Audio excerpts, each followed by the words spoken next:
It's been 28 years since the Suns made a finals appearance. For the Bucks, 47 years, and their franchise player returns tonight.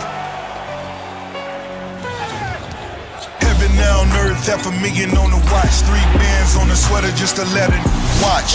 Fires up a three. It's good. And the foul. Chris Paul has taken control of game 1. You can send it Bitcoin down to dribble it with stock. Paul on the drive. Count it and one. Chris Paul's first finals game has been a brilliant performance. He's Jalen Rose. I'm David Jacoby. We are Jalen and Jacoby. Tell the people what it is we do. We get the people what they want. Joining us later on in the show, O'Shea Jackson, better known as Ice Cube, will get his thoughts on the NBA Finals, the Lakers offseason, and much more. But Jalen, we start with tonight's game. It is game 2 between the Suns and the Bucks. The Bucks looking to even the series at 1-1. The Suns impressed in game 1. What adjustments do the Bucks need to make to take game 2? Wow, that's an important question, David Jacoby. You're going straight for the jugular with that one. The Bucks must do a better job of getting points in the paint. Layups and dunks by Giannis. Post-ups and jump hooks by Lopez. Post moves by Bobby Portis. I want to tell you guys the secret. Saric is going to be out for the series. He has a knee injury. DeAndre Ayton has been fantastic this postseason.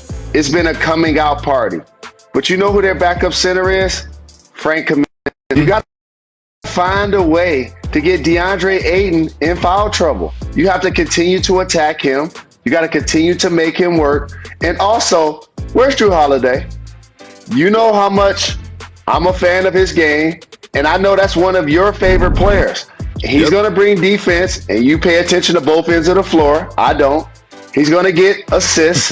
That's awesome. But you know what they're going to need? His points. The big three of Phoenix had 81 in game 1. They're going to need Jrue Holiday to score the ball. And for anybody out there that's saying, oh, Giannis is back, that's going to affect his productivity. No, it's not. No, it's not at all. They could do actions together. He could do one-on-one actions on either side of the floor. He has a post game for his size. He just has to be aggressive. Those have to be the adjustments. Points in the paint for the Bucks and aggression by Jrue Holiday. Jalen, you brought up a really good point that I think is going over a lot of people's heads. Dario Saric is no longer available. Now, Dario Saric is not a huge household name, but he is a contributor for this team, and he's not going to be available for the rest of the series, and that could impact them. And when you talk about getting Ayton in foul trouble, that's what I thought that Jokic would do. That's what I thought that Giannis Lopez would do. He, for a young player, does a really good job of not getting in foul trouble. But again, if they can get him off the floor, you're going to see a lot of Frank Kaminsky. And if you get him off the floor, you don't have that role man that he's really turned into in his professional career. And when we're talking about the pick and roll, that to me is one of the biggest adjustments. When you look at the numbers of how the Bucks have guarded the pick and roll, whether or not they have dropped or whether or not they have switched, it seems like the more they switch, the more they get cooked when you look at the numbers. And again, Chris Paul is playing with his food in this pick and roll. He kind of just gets whatever he wants to wherever he wants, specifically that elbow jump shot that he loved, his little pet shot. He's been hitting threes in game 1, but you made a good point yesterday. You know I don't like to compliment you. You got to turn him into somebody that finishes at the rim.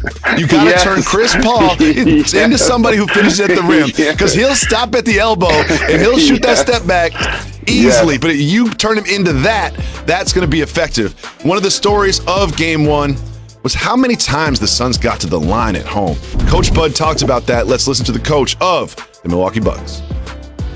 I mean, it's a huge part of the game.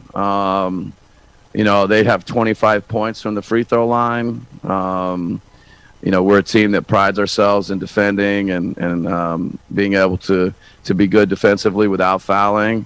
I can't remember the last time a team got 25 free throws in a game against the Bucks. It was actually 26. They hit 25 free throws, only missed one at the very end of the game. Jalen, what do you think about Coach Bud's words? I'm going to quote Uncle Chuck D. And by the way, Ice Cube is joining us. And do you realize the Bomb Squad and he produced Ice Cube's first album, America's Most Wanted. So what Coach Bud is describing, you see so many analysts like yourself, Jacoby, that are talking about how pick and roll coverage is being instituted, whether they're switching or whether they're dropping. Let me give you the B side of that. The B side of that is they do that to not send the team to the free throw line. That's the whole goal. See, most people are only paying attention to the ball handlers, either points from three or from mid-range. But you're underestimating the reason why they're playing that coverage is to save the big from being out on the floor and getting taken advantage of so he can do what I said. Do damage in the paint offensively, number one. Number two, not send them to the free throw line. That's why he's speaking out about it. And you alluded to something that's really important. You told me that Chris Paul was 36, right? Yep. Let me tell you what happens when you get old and you're playing basketball. Two things you don't want to do: drive and be athletic and finish at the hoop in traffic. And the other thing is fall on the floor. Those are two things you don't want to do. Trust me. And in all of these highlights, you're not seeing Chris Paul either have to drive to the hoop or fall on the floor. And Bobby Portis, let me teach you something. There's a term at the park, Jacoby, you're going to love this. It's called you reach, I teach. Who taught you that you was going to be at the three-point line and you was going to rip CP3? Slapping the floor, like up in his pocket, 30 feet from the basket. Let me give y'all some inside basketball, okay? Bobby Portis will never rip Chris Paul. Don't be out there reaching, dog. He reached like 3 or 4 times. Play solid, get in his hip pocket, and usher him to the basket and make him a passer. If you haven't noticed, Chris Paul has scored the most points in back-to-back games in the history of his career. He smells it right now. He's like, wait a minute, I'm in the finals? Like, I'm in the finals? I'm shooting this thing. So if you're the Phoenix Suns, that's exactly what you have to do. Keep Chris Paul aggressive, but if you're the Bucks, you gotta make him do something different in game 2.